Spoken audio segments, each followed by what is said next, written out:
Hi, and welcome to a winner's corner that will take us to Norway and Jarlsberg racetrack. A V75 round awaits us, and since this takes place in Norway, we can expect a lot of Norwegian horses, Mike. And how well familiar are you with the Norwegian ones? Not too well. I had to look at a lot of them through the video archives here, of course, and usually the Swedes do tend to come out on top when they clash against the Norwegian. Swedish Racing is a bit better, and we got several really strong horses traveling to Norway this weekend. Okay, let's see what you have for us, Mike. We start in race 6. It's the second leg in the V75 round, and Timo Nurmos here is the only Swedish contribution to this race with his number 5 SG Charpentier. But maybe only one Swedish horse in the Sea of Norwegian is enough to land the victory. What do you think? I think it is. This really looks like a two-horse race with number 2 Forever Peace and number 5 SG Charpentier. I'm going to go out on a limb and go for a win bet on number 5. I think that he is stronger than the other one, and he's got a good post as well. I'm a little bit concerned about the short distance, though. I think he would have preferred a longer distance than the sprint here. But as I said, two horses really stand out, and I'm going to go for a win bet on one of them. So a win bet on number 5, SG Charpentier, is how we start off this race day. And that was in race 6. Now we make a leap to race 9. It's a sprint race over the mile distance. 3 horses are scratched here, Mike, at the moment, which leaves us with 9 horses. And who do you want to talk about here? I'm going to go for another win bet here on number 5, Floris Baldwin. I think that he's better than the main opponents. There's going to be very even betting between horses 5, 7, and 8 here, I believe. And Floris Baldwin has the best post out of those 3. He's got a good chance to take the lead. He was really impressive when he won at Åby a while ago here, and he has continued to show form after that. So from the lead here, I have a very hard time seeing the other horses take him down from the outside. Waffle Cone and Shadowgar are, of course, really good horses, but with the way the bets seem to be, I think we're getting good value on number 5. He should definitely be the favorite.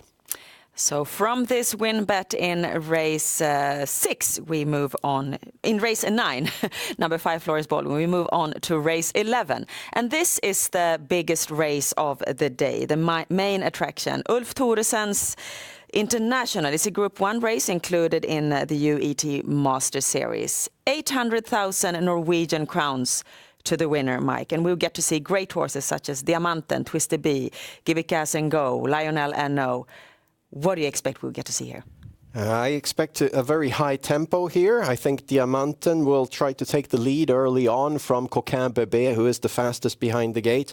Lionel N.O. will probably push up the tempo on the outside. And right behind him, I think number 7, Rajesh Face, can get a good trip for once. I don't think he needs to do all the work this time.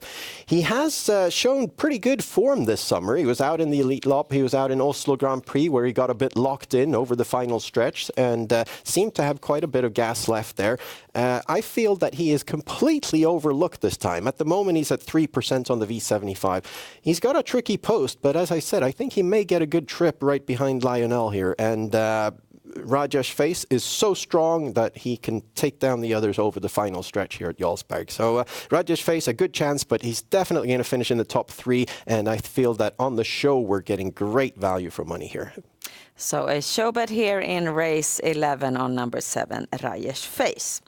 The Daily Double, it takes place in races 10 and 11 as usual this Sunday, and in DD1 we have a couple of Swedish horses that are both well known and well trusted by the punters, and that is number 3 Cocktail Fortuna and number 8 General Bianco, Mike.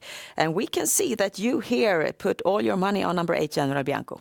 Yeah, Cocktail Fortuna seems to be a pretty clear favorite in this race. He's got a good chance to take the lead, and of course he's always difficult to take down from that position, but I feel that General Bianco is a much better horse, also with proven form lately.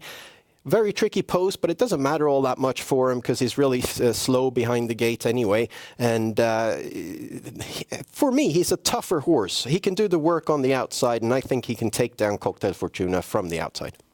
And then in DD2, we've already talked about this race, and you talked very warmly about number 7, Rajers Face, whom you recommended a show bet on. But here you've turned him into a banker. Yeah, That's daring. this is daring. Yeah, this is a bit of a gamble. I just really like the odds here. He's completely overlooked, and it seems to be very even betting between the other horses. Of course, Diamanten and Twister B are going to be difficult to beat if either one of those takes the lead. But I just really like the odds on Rajers Face. He shouldn't be so low on the percentages. I think we're going to get very high odds on him. And with that, we have one single combination for the Daily Double this Sunday with the great outsider, number 7, Rajers Face. V75 means that we have to find the winners in 7 consecutive races. And if we do so, the reward will be great. And Mike, you have made a serious attempt here.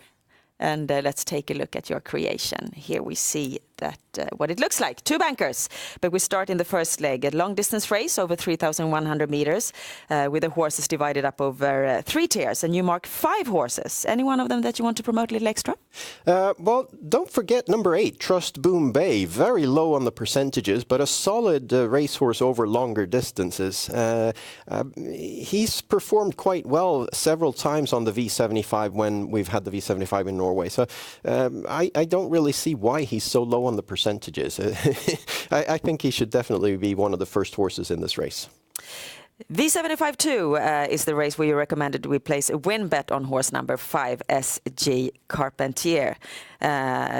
But here you double the system with number 2, Forever Peace. How come? It is a 2-horse race. Those 2 horses stand out, and on the V75 I could afford to take both of them since I have 2 bankers. V75-3, we have your first banker, number 4, Gina Schermer. Looks as if she will become the biggest favorite of the day here. I think so. She moves down in class a bit this time and has been so impressive every time that she's traveled to Sweden. Also, the driver, Rick Ebbinge, makes absolutely no mistakes whatsoever. So from this good post as well, she's going to be very difficult to beat here over the sprint distance. So Gina Schermer feels like the safest banker of the round. In the fourth leg, it looks as if we have a tricky race to solve. It's over full distance. And how did you get to the conclusion to choose horses 1, 5, 6, and 8?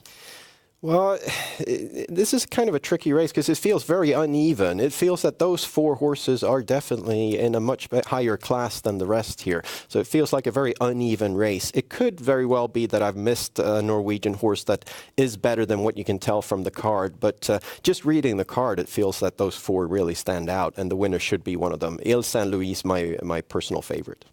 In the fifth leg, you recommended a win bet on number 5, Floris Baldwin, and here we can see that you stick to your beliefs here, that the horse is going to win the race. So instead, let's move on to the sixth leg. On your DD slip, you banked number 8, General Bianco, but here he gets some company with both number 3, Cocktail Fortuna, and number 4, Phantasm Soa. Want to tell us why? Well, Cocktail Fortuna, of course, being difficult to beat in the lead, a very effective front runner and has the position to take the lead here. Phantasm Zoa is one of the best horses in the race here and should be moving up in form now with a few races under his belt. So those 3 really stand out a bit. I've left the Italian off because of the tricky post here, but I am a little bit concerned about number 10, and if you can afford it, mark that one as well. And then finally in the last leg, which equals DD2, where you really went out on a limb there with number 7, Rajers Face. Here you show that you're not really convinced that he's going to win this since you mark 6 horses. No, he is a gamble, of course. He needs a good ride and a bit of luck, but great value for money even on the V75 at only 3% at the moment. Number 9, Give It Gas and Go, makes an interesting appearance here. Frode Hamre's new superstar. This is one of my personal favorites for the Elite Lopp next year. I think this is going to be one of the horses that makes the move up to the very highest class this year, and of course, to do that, he needs to perform well in this race here, which is more or less his first clash with the top horses. But very exciting to see what he can do. I would have loved to see him with a better post in this race, but we'll get there eventually. A great system it looks like, and it all sums up to 720 combinations for this Sunday. Our website, SwedishHorseRacing.com, is of course where you turn to find out more information about Swedish trotting and horse betting. And with that, we wish you the best of luck this Sunday with your bets to Jarlsberg Racetrack in Norway. Bye-bye.